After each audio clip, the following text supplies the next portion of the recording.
Guys, ito gagawa tayo ng ng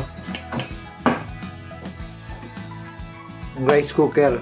Lagi siya nakakook. Tingnan natin kung paano. Kung repairable pa o hindi na. So, tanggalin muna natin yung screw.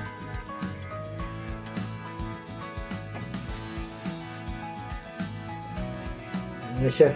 Dugyot na yung ilalim.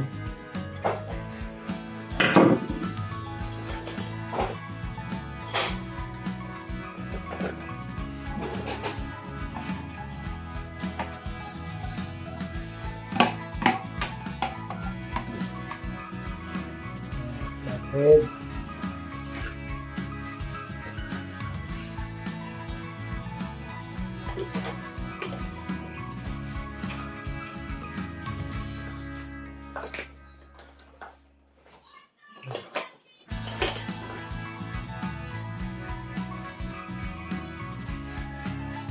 Lahat siya.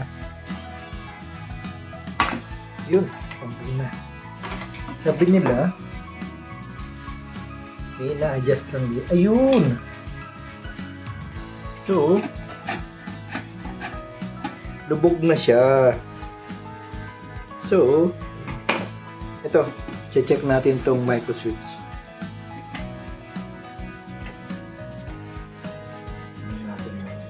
Tanggalin muna natin siya, mga kaibigan.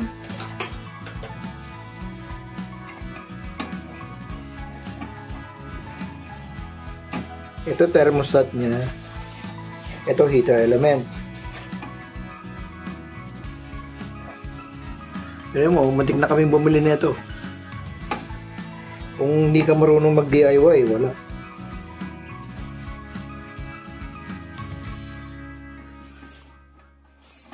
Do it yourself. Yung DIY po, yung sabihin. Ayun, oh. Lubog siya, oh. Huh? Ano kaya ako nito? Micro switch.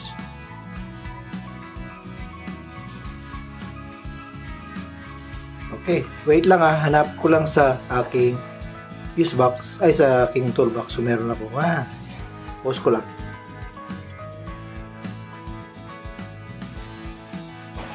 So guys, nakakuha tayo. Kaya lang, iba yung terminal niya. So, mataba. Pwede natin remedyoan to. So, normally close. Ito common. I-ano na lang natin, so-solder natin. Higpit. Ano lang po ito? May lock to eh. Ayun, may lock pala siya. Kaya pala may higpit. So, normally open siya. Hindi siya kasya dito, oh. Ang gagawin natin, normally close pala. So, tatanggalin natin itong isa. I-DIY natin to. So, normally ano siya.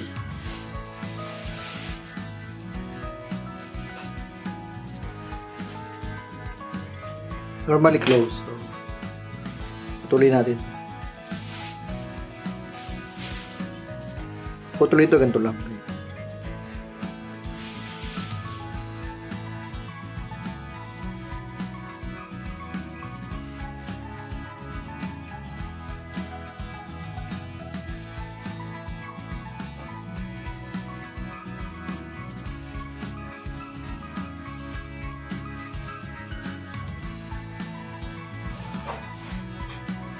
Yan guys, naputulan natin. Tingnan natin kung ano siya, functional.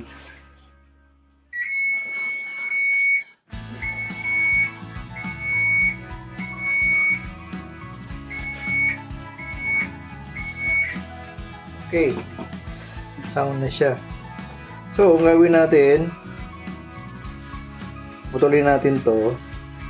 I-welding na lang natin. Hinangin natin. Magpapainit muna tayo ng soldering iron. DIY natin kasi wala tayong maliit na terminal. Kasi terminal niya. Isang isang maliit, isang mataba. So, doable naman siya. Doable. Okay, Dok. Wait lang.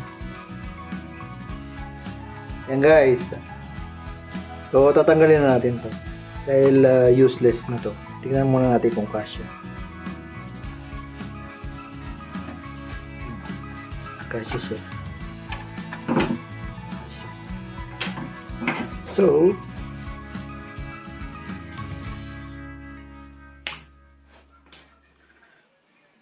yan, pinutulan natin.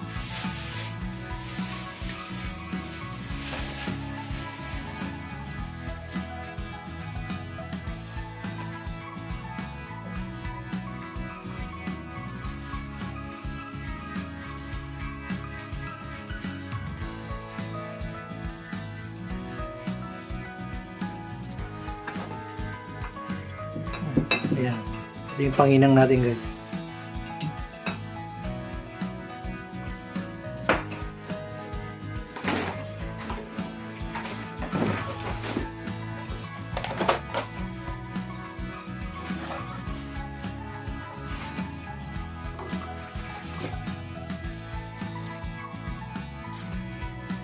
Ano yun? Tingnan ko.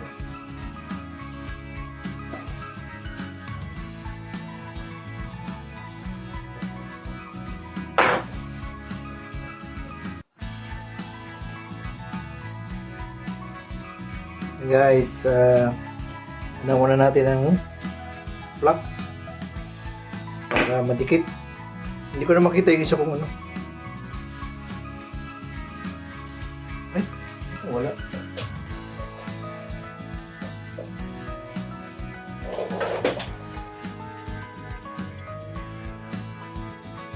Namatay siya. Sorry. Tayo natin yung minute ulit. Kasi ito, tanggalin na rin natin. Kasi wala na. Useless na rin yan.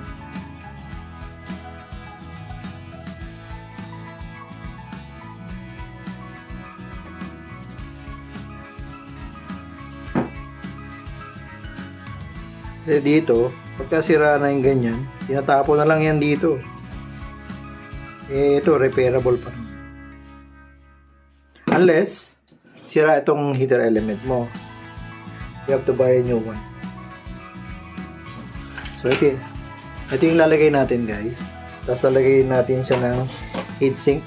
Kasi, para hindi siya mag-grounded. So, kakabitan natin siyang gano'n.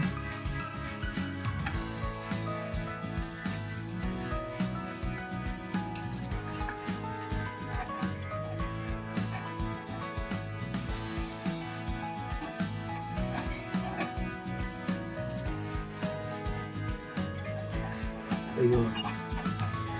So, yan, kapit natin siya muna.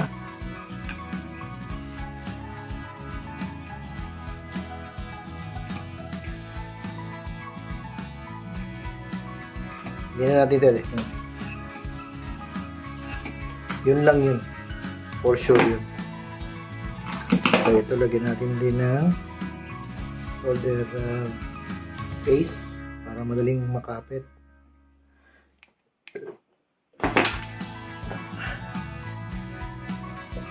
Yan.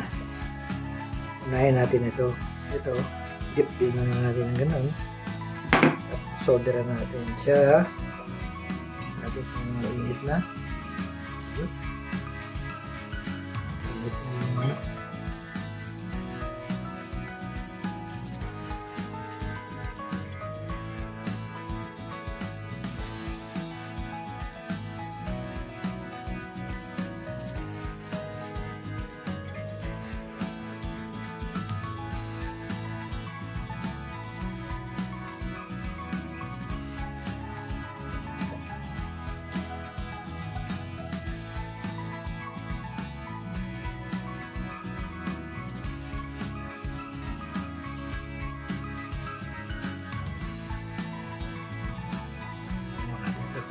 masunog yun.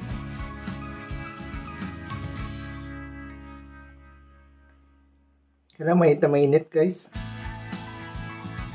Tapos ito. Ayan, dito.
May temperature siguro to. Ang tagal mag-init.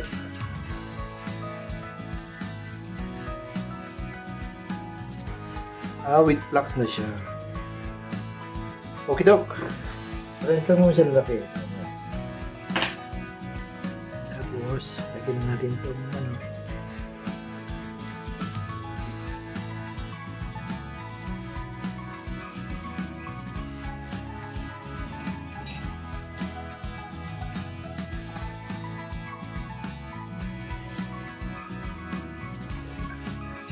Tingnan muna natin kung gumagana siya.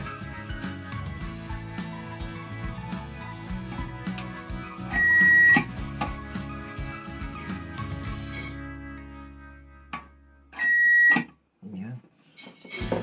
Sakto.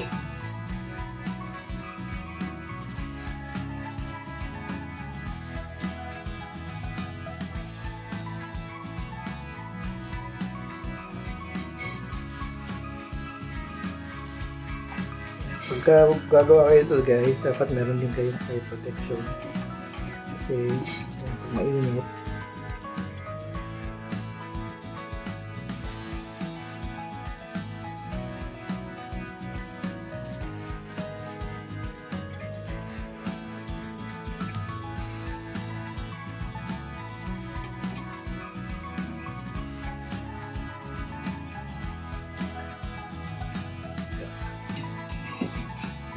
so connected na siya.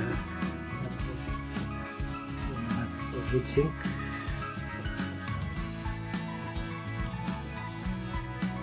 And this one.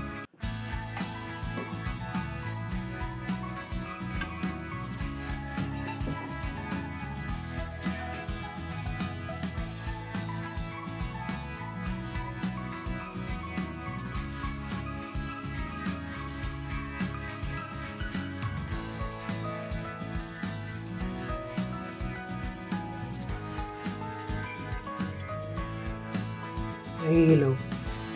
Nahihilaw siya.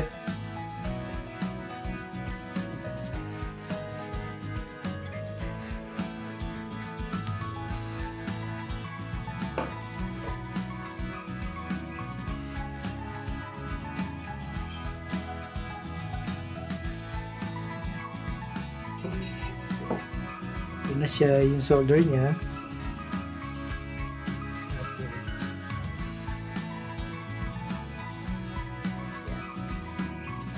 Ng lighter na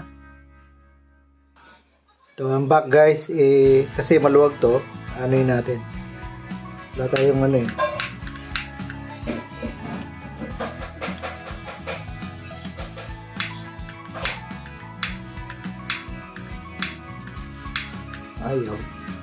ayaw niya.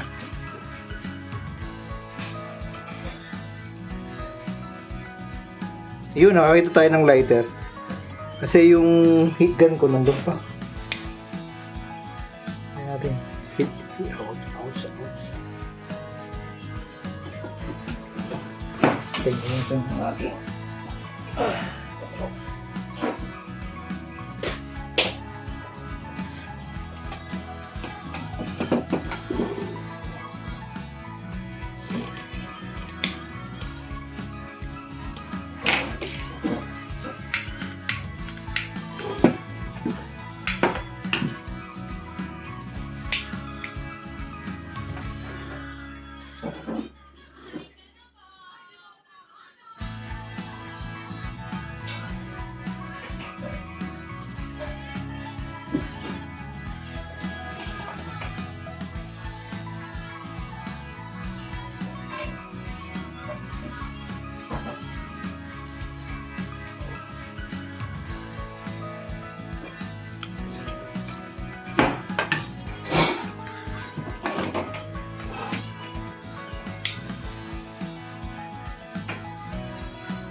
Pag wala kayong heat gun, pwede naman yung lighter.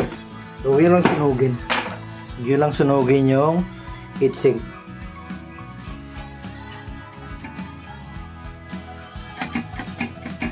Okay. Now, testing na natin siya.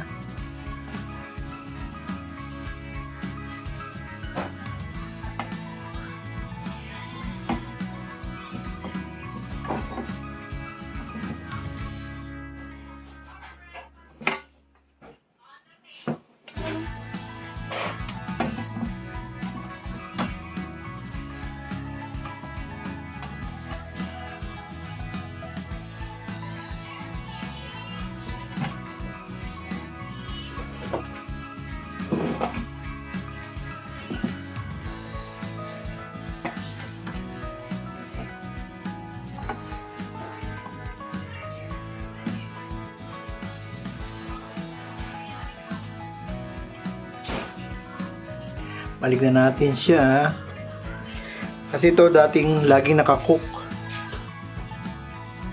Ay pala kayo.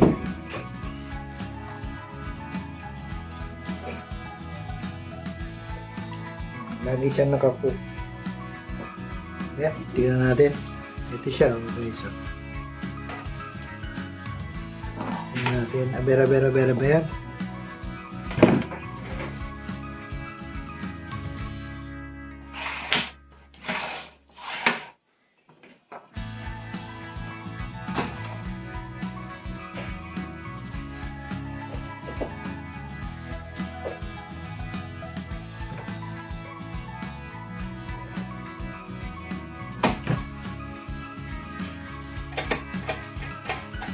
Yan. Yan na siya, Yan na siya, guys. Cook siya. Yung warm. Ayan, patay na dito.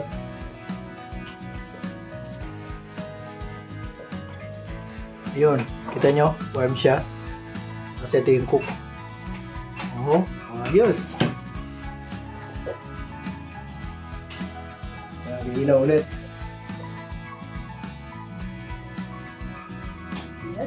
Nakasave kami ng 40 euro. Ito yung sira niya, micro switch. Yung iba, contact point. Same din ang principle. Same din ang concept. Ayan. Thank you for watching po. See you. Thank you. Bye-bye.